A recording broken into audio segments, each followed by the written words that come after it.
நீதிமொழிகள் 17:22 மனமகிழ்ச்சி நல்ல ஔஷதம், முறிந்த ஆவியோ எலும்புகளை உலர பண்ணும். மகிழ்ச்சி என்பது நல்ல ஒரு மருந்தாக இருக்கிறது. ஆனால் துக்கமோ நோயை போன்றது. இன்றைக்கு மகிழ்ச்சியான சந்தோஷத்தை குடும்ப உறவுகளிலே இருந்து பிசாசானவன் திருடி விடுகிறான். ஒருவரோடு ஒருவர் பேசி சிரிக்க முடியாதபடிக்கு பலவித வேலை சுமைகளை கொடுத்து அவர்களை ஓட வைத்து கொண்டே இருக்கிறான்.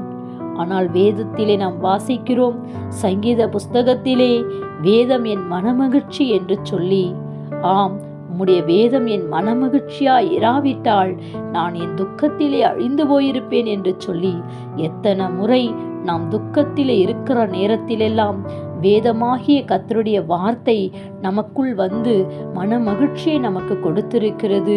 நம்முடைய ஆவி நொறுங்கி போன வேளையிலெல்லாம் கர்த்தருடைய வார்த்தை நமக்கு மகிழ்ச்சியை கொடுத்திருக்கிறது.